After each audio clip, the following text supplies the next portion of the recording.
Mindenek előtt szeretettel köszönjük Shusterman professzort, aki a könyv tanulmányainak ugye eredeti szerzője, és Bacsó Béla professzort az elterembölcsésztalának az Esztétikai Médiakutató Intézetének a vezetője, hogy ne mondjam ki ezt a hosszú elnevezést.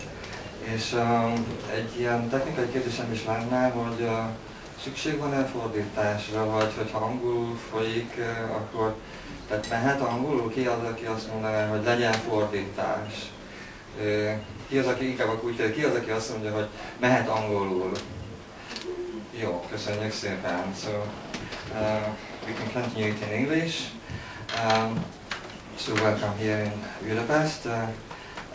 This is your first visit here in Hungary and Budapest, and if somebody follows your schedule, conference schedule, we can realize that you very often attend conferences in Poland, in Slovakia, Czech Republic, and what's the reason for that? I can use this microphone. I don't want to be disagreeable, and it's very impolite to contradict your hosts. But, you know, I come from two countries with very bad manners, the United States and Israel. So I have an excuse to be a bit contradictory. I don't know if I come to Eastern Europe more often than other academics. I think Poland is an exception because I've had from very early on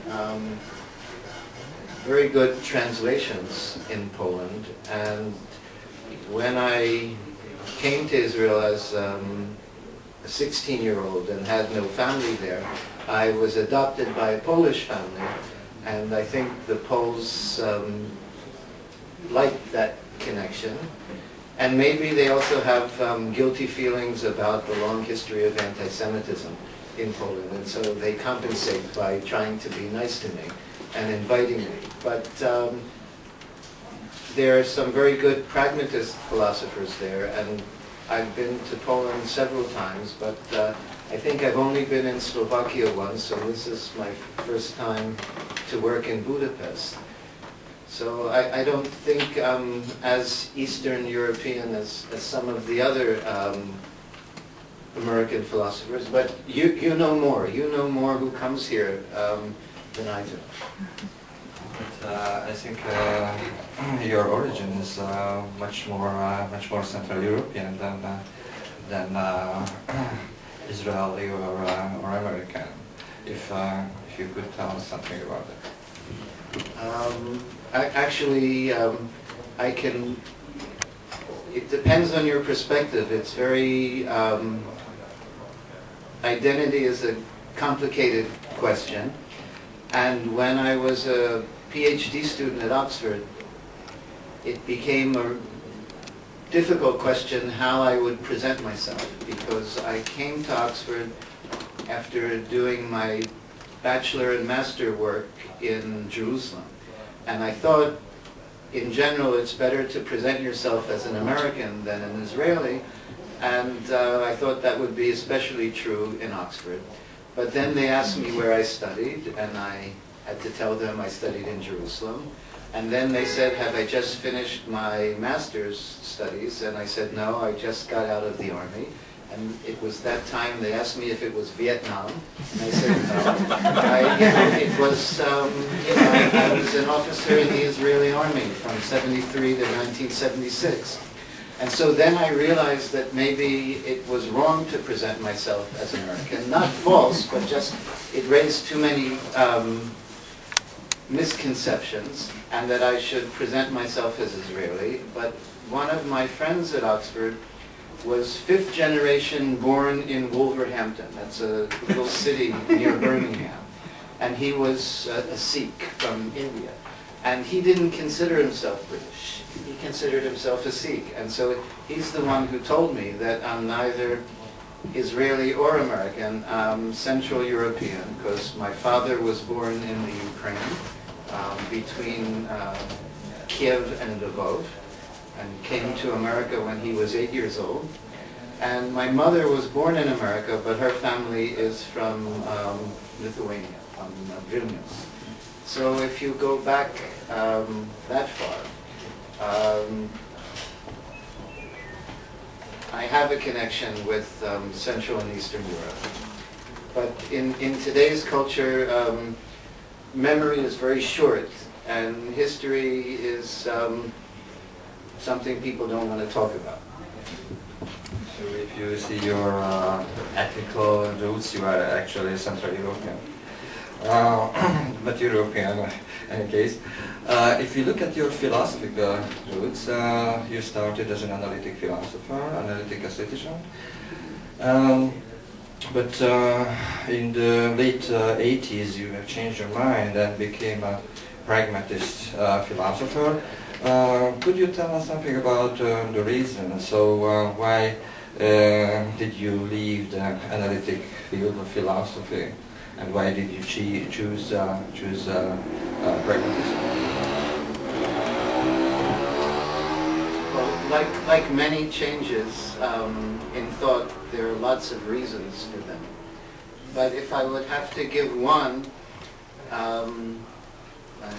there's no reason to lie in philosophy. You don't get any advantages as you do in politics and the business world by not telling the truth. So I might as well be honest and say that it was for existential reasons that I gave up analytic philosophy, because in adjusting to life in America and to various personal crises or issues that I faced, I was inspired by dancers to think differently in a very holistic way. It just changed my attitude to the world, and opening up through, it sounds really horrible to say, but because it sounds like very banal, but there's truth in stereotypes. Through, beauty, love, and affection, it opened my perspectives to see the world differently, and then to look for philosophical perspectives that were more broad, more melioristic, more positive, that were critical, but also democratic and embracing. And I found that in pragmatism. And I guess the other thing is, I have a curiosity that gets me into trouble. I have a life that's been nomadic, and part of the nomadism is exploring new areas. But pragmatism was also a way for me to come to understand America as an intellectual. I know I'm sitting here with two experts of Hans-Georg Gadamer, and you know his work better than I do.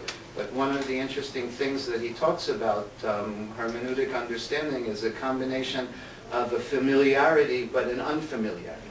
So in coming back to America, it was the place I was born, but the culture was completely foreign to me, because Israeli culture is much more European and Mediterranean than American.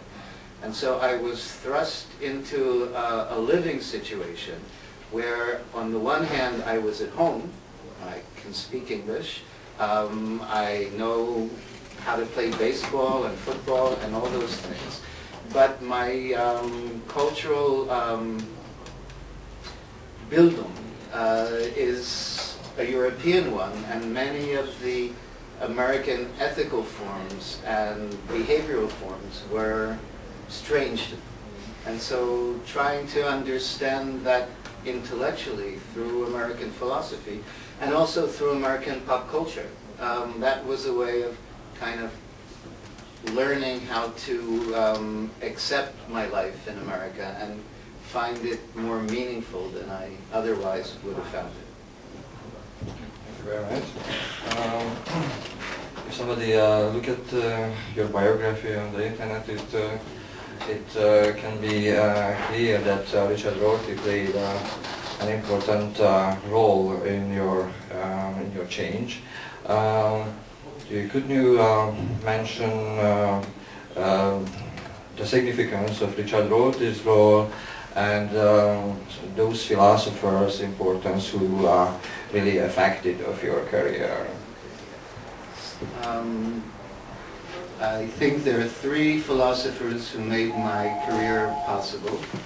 Richard Rorty is one of them, the second is Arthur Danto, and the third is Pierre Bourdieu, who's known as a sociologist, but he was trained as a philosopher and has a very serious philosophical background and philosophical legacy. I met Rorty actually before I came to America when I was a young academic in Israel, and he encouraged me to read Pragmatism. He was always very supportive of my work even when I disagreed with him. And he's also someone actually who provided a personal example in how to behave well and generously towards people in Eastern Europe, because he actually had a long series of visiting scholars from Poland and actually also from South America, and he was always very generous with them, and he was also very kind to me. I was an unknown Israeli academic, and there was no reason why he needed to speak to me and correspond with me. So he's the person who brought me to Pragmatism. Because he was a very good analytic philosopher, and I respected him as an analytic philosopher, and so it encouraged me to take Pragmatism seriously. But I think the real conversion, as I said, was more emotional and holistic and aesthetic. Arthur Danto made my career possible in a way by showing that a philosopher could talk about contemporary aesthetic subjects, not only the old masters and, you know, the classic tragedies of ancient Greece or Shakespeare, but the current scene, pop art like Andy Warhol and graffiti-influenced art like Jean-Louis Basquiat. And I think that unconsciously made me recognize that I could write about things like rap music and not lose all philosophical credibility. That wasn't Danto's scene, but his example in dealing with very contemporary topics, I think, was a model for me of a respected, serious philosopher of art who could also deal with the contemporary scene. And with Pierre Bourdieu, it's two important things. First, I should say that he's the one who brought me to Paris. He invited me to Paris because he liked my writing on Wittgenstein. He also knew me as an analytic philosopher, which I was, and in some ways, in terms of my argument, style of argument, I haven't really changed that much. So he brought me to Paris, and if he hadn't brought me to Paris, I wouldn't be here. Because Paris opened me up to the European world of philosophy and culture. And after I learned French, I thought, well, maybe I can learn German too. And that also opened up lots of doors and doors of understanding, because you can understand philosophy a lot better when you read it in the original language. Although there may be certain exceptions. I remember my students that wouldn't be an exception, so I won't go there. The other important point that Bourdieu did for me was to make it very clear the socio-political dimension of aesthetics. In analytic aesthetics, people talked about the art world and the institutional theory, but it was just an abstraction. It really didn't have anything about the social struggles and the class differences and the political issues that frame aesthetic experience and the stakes of the art world. And Bourdieu made that, very clear to me. And so I could no longer be very simplistic in not dealing with the cultural dimensions of the socio-political and socio-cultural dimensions of aesthetics. And I guess there's another aspect of Bourdieu which is worth mentioning, is that he's a philosopher who is a very embodied thinker.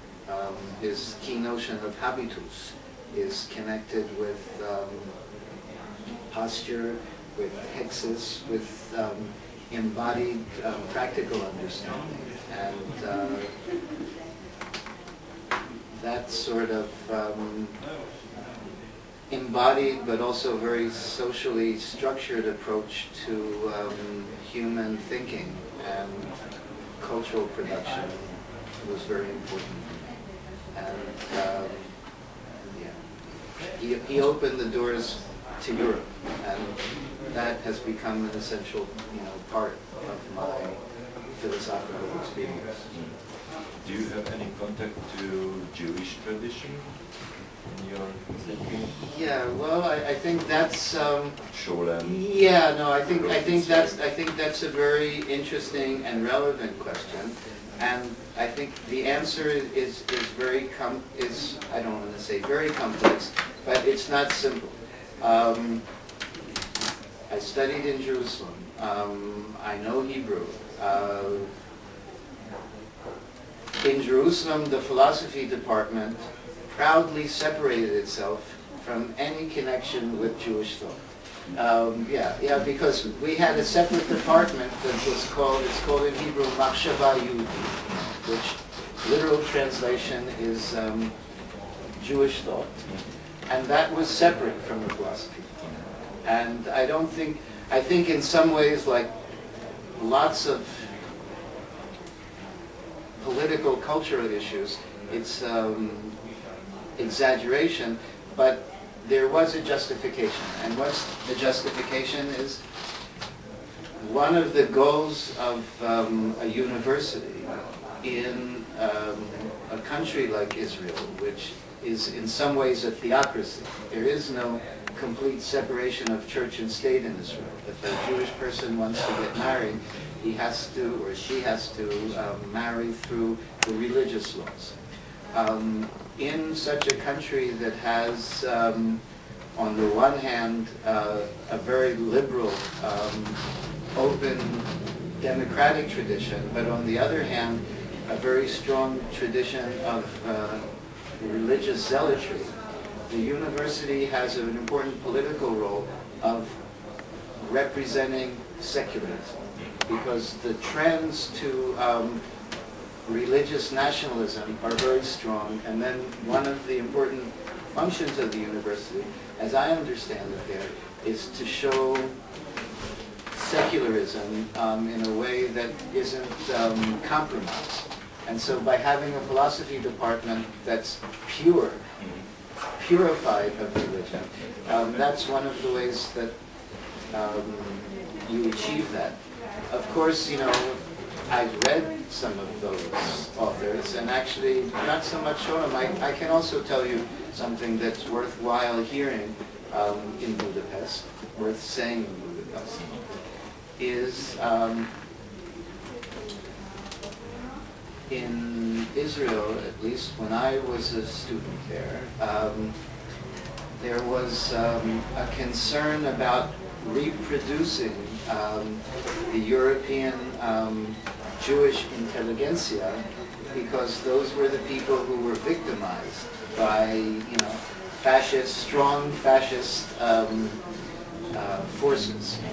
And so the goal was trying to develop a thought and not trying to emulate these wonderful thinkers who didn't have enough physical strength to organize to fight the forces of evil. And so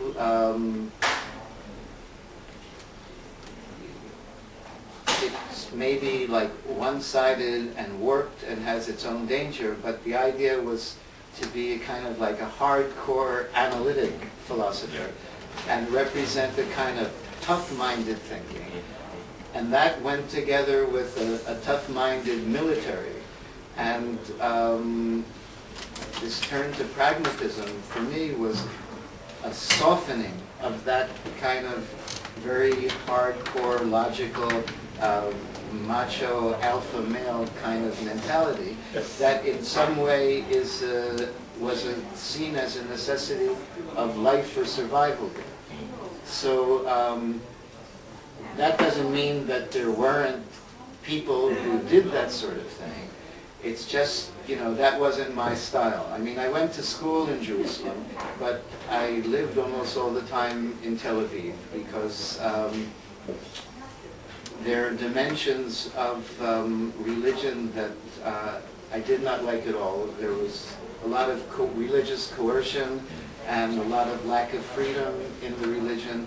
And so I was very, very militantly secular there. And so personally, I didn't want to have any part of it. But, you know, now of course I read Walter Benjamin and Not a religious thinker. yeah, well, not religious in the traditional way. Not religious in the traditional way. And actually I think this is one of the things that I've learned from my extra-European living, is that there are other forms of religion besides the three religions from Abraham. And there's religion without our sort of theology. And maybe I'm a bit more sympathetic to that, but it's not something that I write about very much.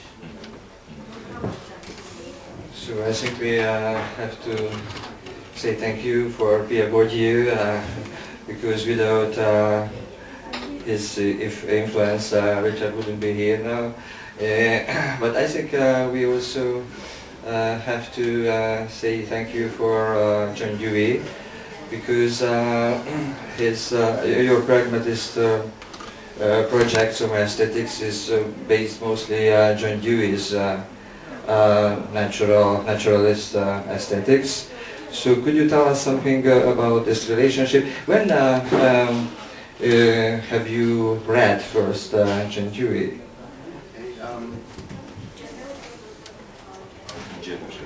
Yeah, well, no, I read him, it's true, I read him first in Jerusalem and thought, you know, that he was a very bad philosopher and a windbag. I didn't like him because his way of writing is very, very prolix, very long, and not very clear. Just goes on and on and on. And I just thought he was very boring and a bad philosopher. And I thought that in Oxford too.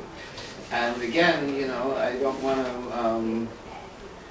overemphasize it, but it's true. It's only when I taught a PhD seminar at Temple University in the late 1980s. And I had maybe 16 or 18 students in the class, but 6 of them were PhD students in dance. And I structured the course on 3 Hegelian aesthetic thinkers. One was Adorno, the other was Arthur Danto, and the third was John Dewey. And John Dewey, I thought, he's going to be the one, you know, the boring one, and Adorno and Danto, that's where my interest was. But then I was converted actually by the students because of their enthusiasm. And what I could see is that actually Dewey was the most democratic and open thinker. And Adorno was, for all his talk about progressive left-wing politics, was a Spitzbürger, a really high bourgeois, arrogant person, and Danto didn't really have anything to offer.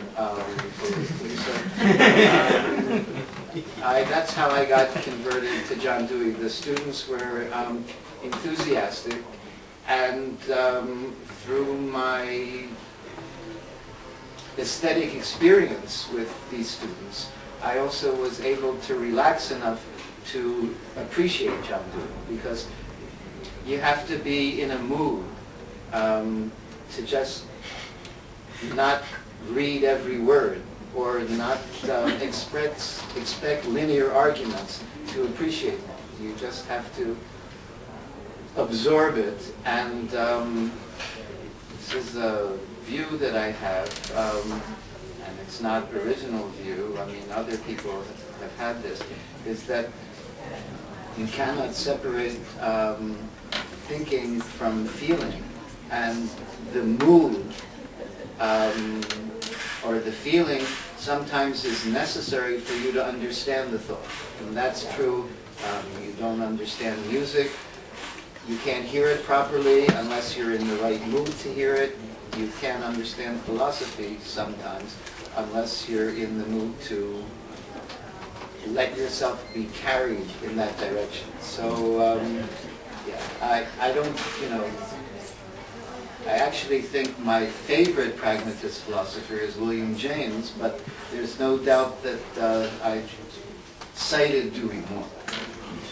And that's, again, a personal thing. I like James's personality. He was more of an adventurer and even more open-minded than Dewey was. I think James was much closer to the European existentialism.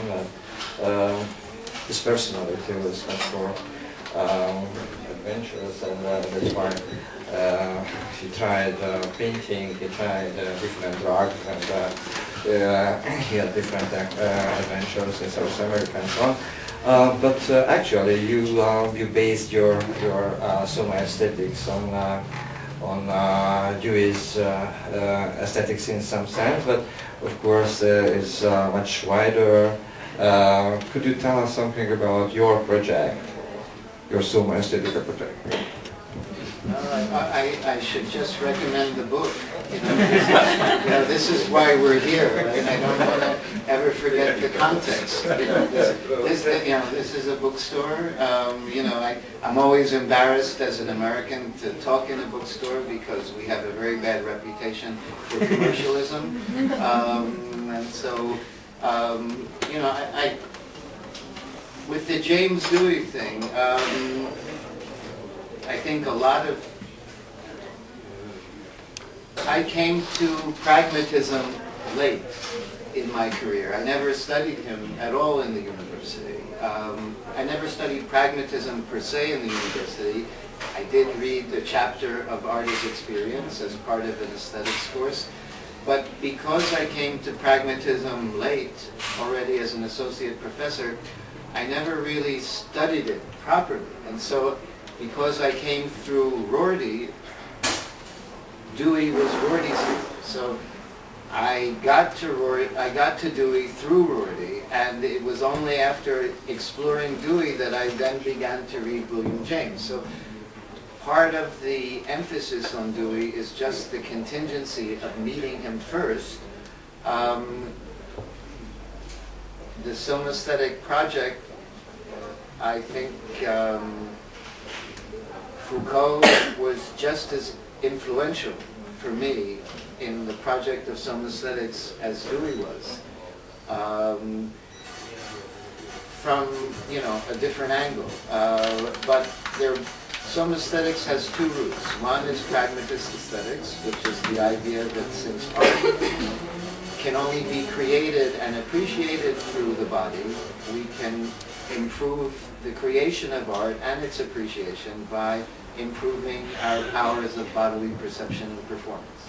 The other strain of Szómaesztétics is from the idea of philosophy as an art of living, and that's a very important theme in Foucault's thought. And Foucault was he was a model for me also in someone who not only theorized about the body, but was an advocate for certain body practices, which I don't practice extensively, but the fact that he not only theorized but advocated and actually practiced meant that he was involved in all the three levels of Szómaesztética, just like Dewey was. So I would say both of those thinkers influenced me. Foucault has a dimension in his philosophy that's lacking in Dewey's, and that's the erotic dimension. And I see that, you know, you made the selection of these essays, and you chose one essay about the Ars Erotica, and that's something that Dewey would have never written, you know, and neither would have James. But it is something that Foucault certainly talked about. It's surprisingly not to speak during this conference about Foucault and Szómaesztétika. Nobody speaks about it. Yeah, I mean, I was surprised, but not really very much surprised, because I think the group here, the imaginary group here, is a group around pragmatism. Mm-hmm, mm-hmm. I think. But not my students. Not your students. Well, that's right. But you know what? In that case, I'm also surprised, because in other contexts, really, that's where it went. And there was one paper today, the paper this morning, which was connecting Szómaesztética also with Judith Butler. At least her picture was there. Yeah, there is a whole dimension of Foucault and performativity, and you know, I was surprised myself. But maybe the title aesthetic experience reminded people of Dewey, but it doesn't have to. It's something, the aesthetic is a very important dimension of Foucault. So I don't know, we have room for another conference on the next on the French dimension. You know, maybe it's because Sándor organized it, that they thought Dewey was the good on the next direction. Next year, right? Next year, perhaps. Szómaesztétika and Foucault. No, but interesting the debate between Pierre Hadou and Foucault. That's right. The critique from Pierre Hadou against Foucault, it was for me enlightening in this debate. Yeah, no, I think Pierre Hadou is right that Foucault reads a certain kind of modernist aesthetic into the ancients that didn't exist. They were happy, they had a different concept of beauty. It didn't have to be original, and it didn't have to be transgressive.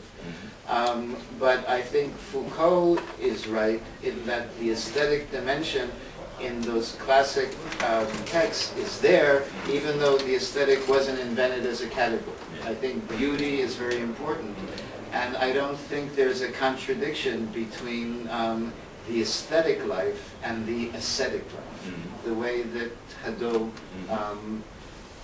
distinguishes them. So my position is, you know, in between. Yeah, in between. Perhaps we are waiting for some questions from the audience. If you have something that you are interested in, because we can have a talk for hours here about different philosophical things. The book was planned with the purpose that we would like to share, of course, this pragmatist idea in Hungary. I don't want to persuade any of the Béla students, of course, and anybody else, but perhaps it can be interesting for lots of people, because I think that we can learn lots of things, especially about democracy, meliorism, from pragmatism. And That's why I chose to choose some of the articles of Richard's earlier books, because actually it's a compilation of different. Very Hungarian. Yeah, that's right. And actually, I think, you know, in terms of Hegel's cunning of reason, you actually did better, because no, you did better.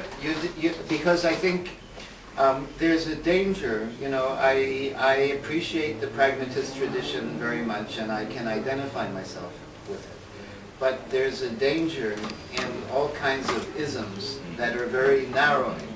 And one of the things that I'm very sensitive about, not only in Eastern Europe, but it happens even in Western Europe, is American cultural imperialism.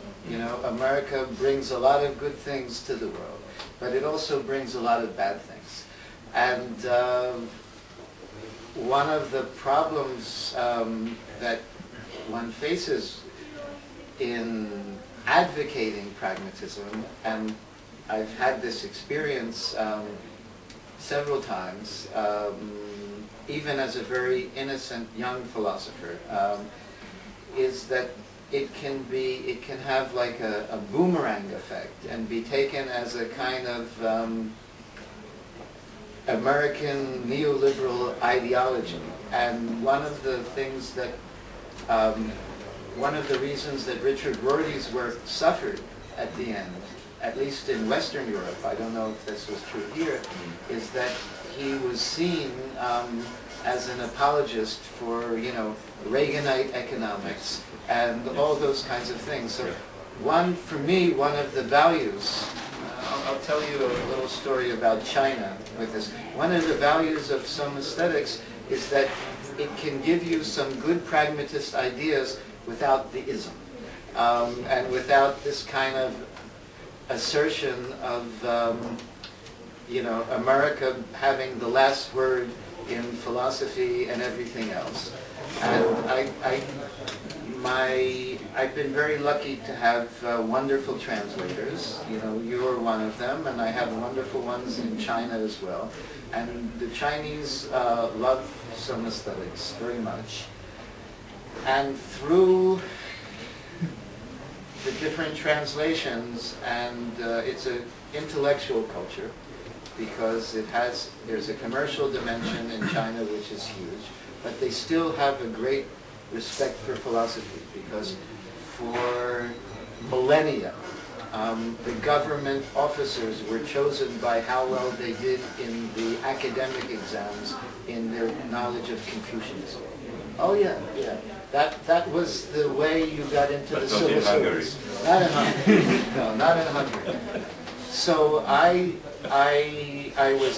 was interviewed in a lot of, not a lot, but some important newspapers, including the one that's edited by the Central Committee of the Communist Party. And I had a wonderful text on pragmatism. It's what pragmatism means to me. It's 10 points. I thought this is perfect for an article, because it's very clear, didactic, simple, and one of the people I work with said, yes, you know, let's give it to this paper. They've already published a few interviews and a dialogue. It will be a good idea. And a month later, he writes back, I'm very sorry, impossible to publish it. They like it, but they can't publish it for political reasons. And what are the political reasons? Pragmatism is an ism. And so it competes with Maoism, Leninism, and Marxism. But please, they want you to write an article about Szómaesztética. It's not a competition. There's no political danger there. And so actually, you know, this is, for me, and I don't know whether Béla has felt this in Hungary, maybe not, because people here are perhaps too shrewd and clever. One of the ways you can develop an alternative philosophical and political thinking is through the field of aesthetics, which can kind of slip under the radar of some of the political conformizers who insist on a certain kind of uniformity of thought. So, you know, I think it's very good that the essay collection is really presented as Szómaesztética in the art of living, and pragmatism doesn't appear in the title. And I think it's not important, you know, waving the flag or belonging to the trade union. Although I have to say, you know, it's always complicated. If I didn't have pragmatism, I also wouldn't be here. And I think, in all honesty, if I weren't an American philosopher, I wouldn't be here either.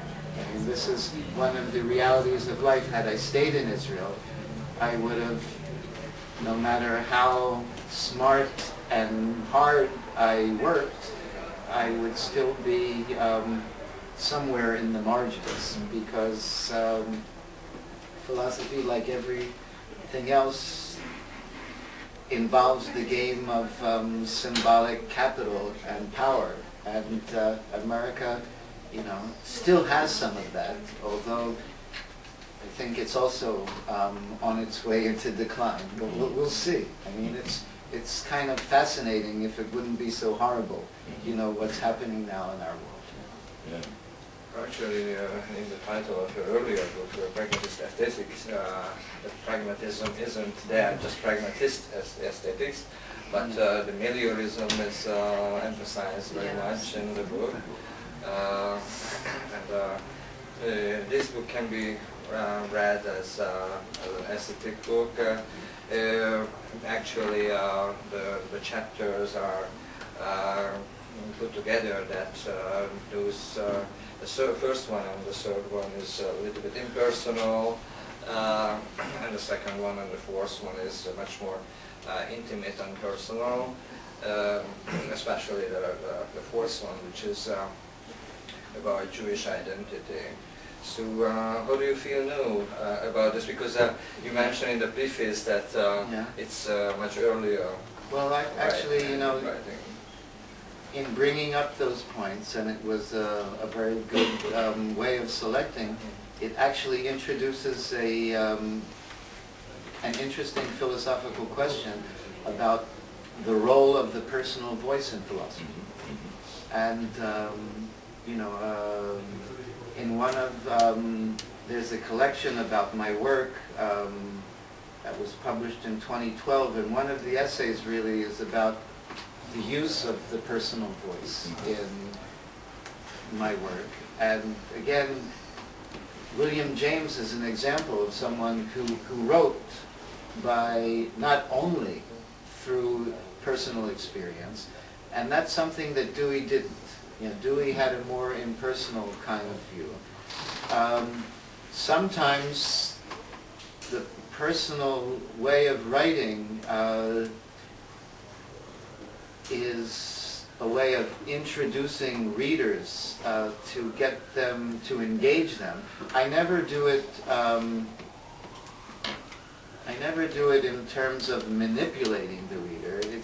And sometimes it really makes no difference. It's just a question of the rhetoric, because many of the examples that people have come from their own lives. But I'll give you an example. I can give you two examples from one essay that's not in this book. It's about cultural identity, personal identity and cultural identity. It's an issue for me because in different places, for instance, because I'm a native English speaker, in Tel Aviv and Jerusalem, I was regarded as Anglo-Saxon. And that's true. That's true also in Quebec. But in Oxford, no one would ever consider me an Anglo-Saxon. You know, so I could just make a general statement, but I think it's just more powerful when you give a concrete example from something that you live through. And you know, another example is my identity as a white male. I don't normally feel it, but when I was entertaining 6 Japanese women in an oyster house in New York because they were related to my ex-wife's family, then it was very clear. I felt that I was a white male in a very clear, very almost embarrassing sense, because there were 6 Japanese ladies with me. Now, I didn't use that example, that personal example. I didn't mention, you know, that particular episode. But what's the difference? You know, they're equally valid whether it's personal or impersonal. Yeah, so I think the use of the personal voice and the biographical dimension, I don't think it should be excluded from philosophy, especially if some of the questions involved are questions about personal identity. It shouldn't always be there, and it's just a question of tact and judgment. So the personal style in Hungary is always suspicious. Suspicious, yeah. Not philosopher cannot speak about himself. Yeah, it's regarded as a kind of taboo, and but I think in the 4th chapter, when you speak about your Jewish identity, it's dangerous in Hungary too. Dangerous in Hungary. It's recorded, but perhaps in general we can speak about this topic in a sense that through your personal experience, in connection with your personal identity, you could mediate some narrative identity theory for to the readers, and in this sense, the 4th chapter shows how is it possible to put together the personal dimension and the philosophical dimension. So, of course, if the personal dimension has some purpose in itself, it's not good. It cannot be valid in the philosophical field, but in this construction, perhaps it works. But you mentioned that in the preface that this chapter is pretty old.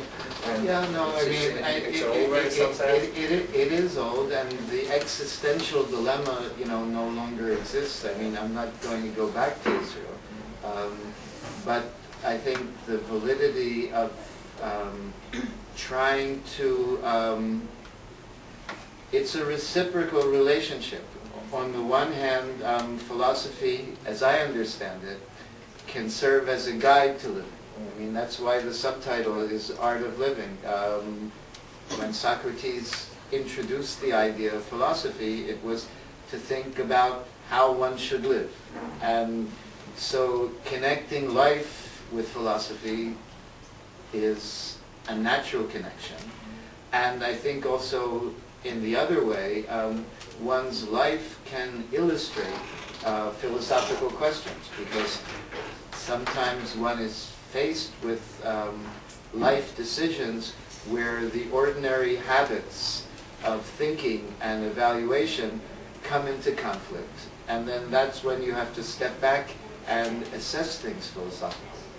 So I think it's understandable both to use philosophy to help one to live, and use one's life experience to help one do better philosophy. So, yeah, and about the Israeli question, when I wrote this paper, I really didn't know whether I would stay in America or go back to Israel, because there were many things in American culture that I didn't like. And there are also many things about living in a small country like Israel that was at that time still a socialist country, and that I did like, and it just, I didn't know where I was going. And so one weekend I went to my desk with a few bottles of wine, and I said, I'm going to write a paper, and yeah, and I did. And you know, I'm glad that you found it useful.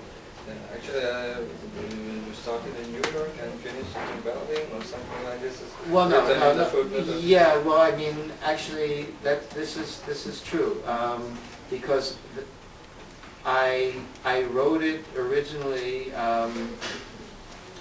in America, and it was published in a collection on the question of Jewish identity. And then when I wrote the Practicing Philosophy book, I thought I should rewrite it and put it in the book, because in my book, Practicing Philosophy, I compare in some ways the doctrines of certain philosophers and the way they actually live, the relationship between their thinking and their lives. And I thought it would be unfair if I didn't include also a chapter of self-criticism. So it was there, and I rewrote it to include the Berlin dimension, which was a very interesting dimension for me. I'll just tell you another story. I don't think it has a much philosophical importance, but a Jewish family there, knowing that I was Israeli, they wanted to have a Passover Seder, but they didn't know Hebrew, so they couldn't do the service. And so they asked me, and I agreed. I really wasn't incredibly interested in doing that, but I thought, you know, they have this genuine desire and interest. And so I agreed, and when I got the prayer book, it was in Hebrew but also in German, with also the old German kind of Gothic letters. And when I but it was schön, but also erschreckend. Because when I saw that, it just reminded me of things that I never lived personally, but I've seen in the cinema. With that kind of, you know, the old German, the German and the Hebrew together, it's kind of like the remnants of the broken dishes from Kristallnacht. And instead of the dishes, there are these people who don't know Hebrew, but they're struggling to try to piece together a continuous history. And, you know, being there in Berlin and being able to read the German with the Hebrew, it's just a kind of taste of history that's just, you know, very, very powerful. Most of it from Russia, yeah. The Jewish families, and Ukraine. Yeah. Yeah, some of them, and actually what was interesting, one of the people in this group, I think it was an American who married a non-Jewish German woman and was trying to somehow, you know, recreate that. And yeah, so. But it's a very important, very important chapter of this book as well, because through your personal example, you show how can we create some kind of identity in this kind of postmodern world, if I may, because I think that the only way to do this is creating a self-narrative. Yeah, and I think you're very right, and several people have written to me about that chapter who have no relationship to Jewish identity at all, but have homologous problems. So, for instance, Swedish Finns.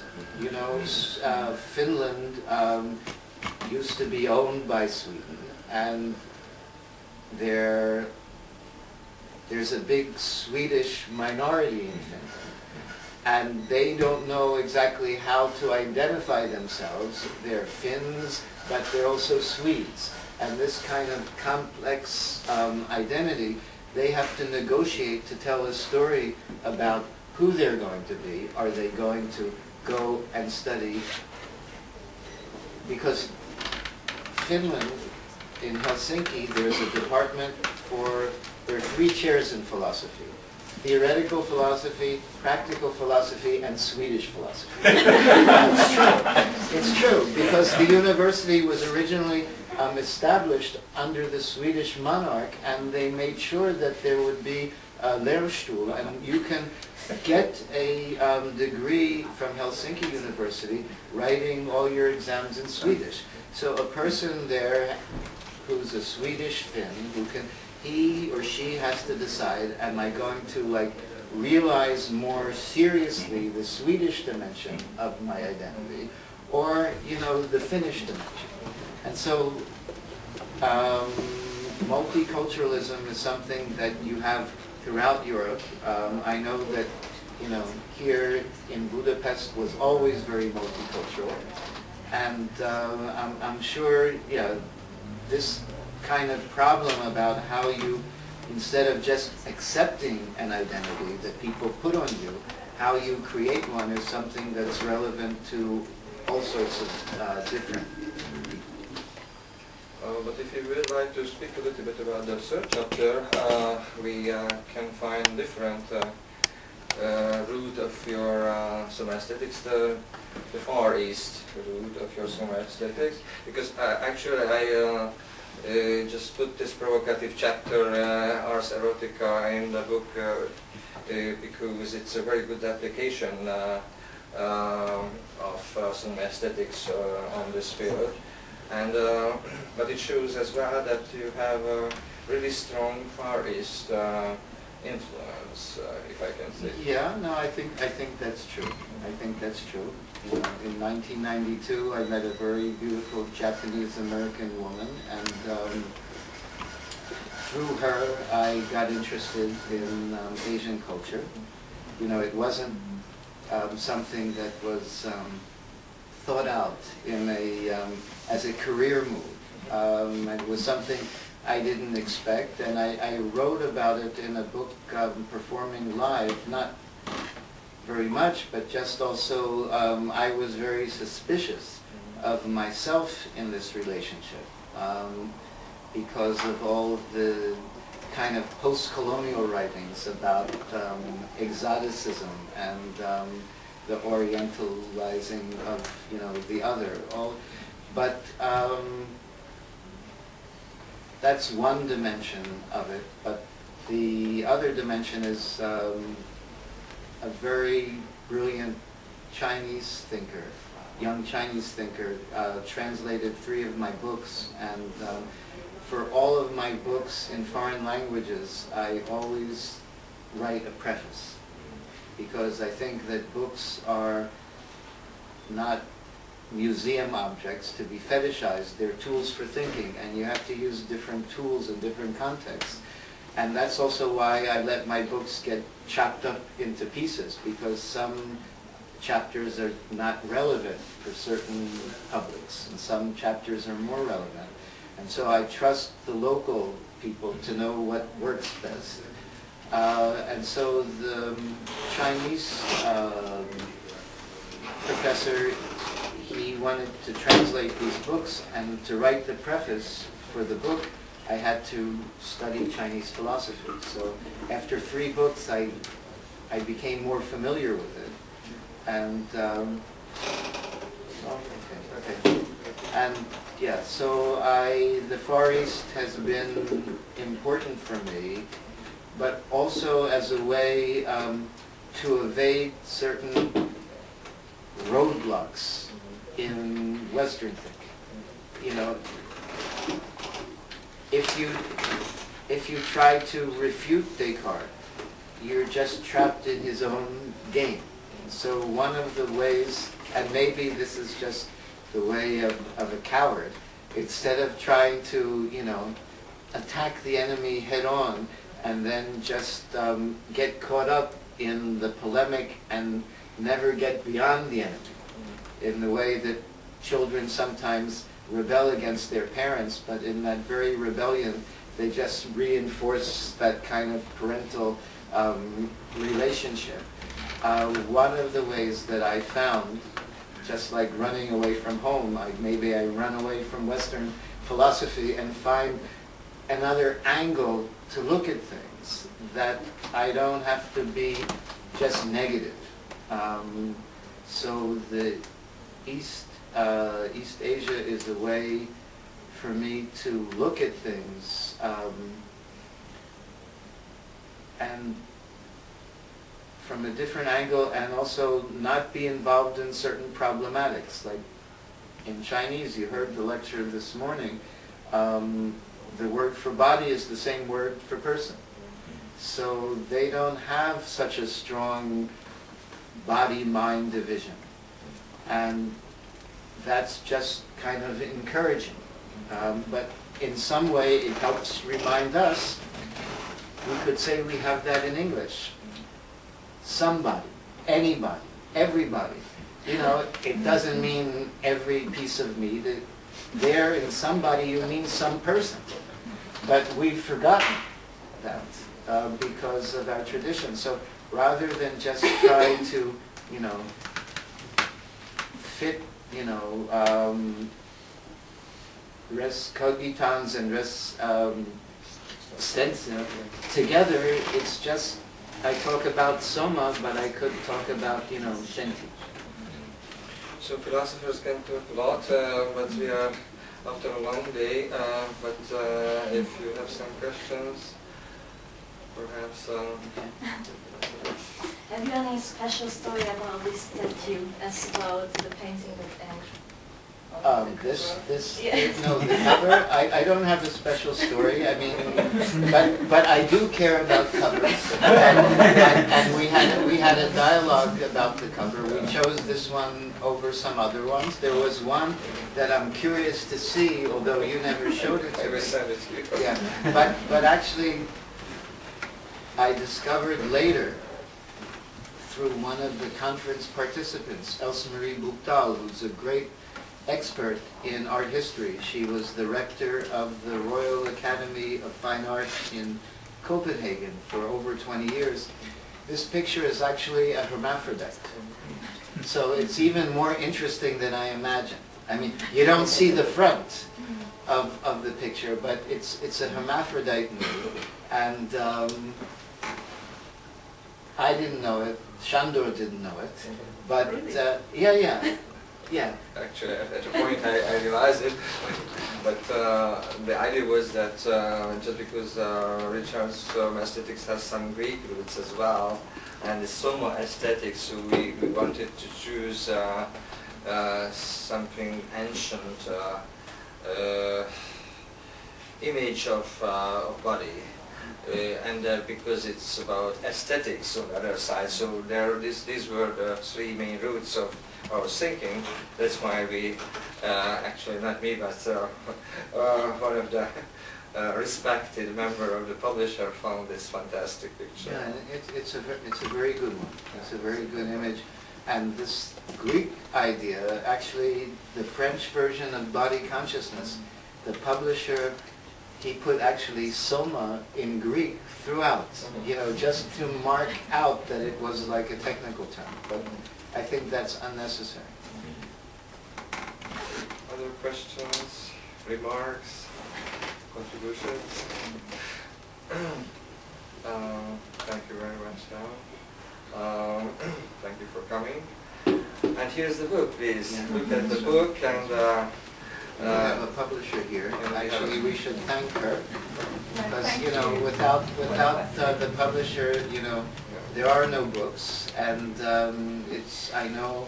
I'm sure in Hungary as in other places, it's always a struggle that requires a lot of courage to keep publishing books in philosophy, which don't sell as much as cookbooks and other things, you know. And if there's a chapter on the Ars Erotica, if I had actually written a manual, I think I might have sold more copies. But you know, then I might have not been invited into the bookstore.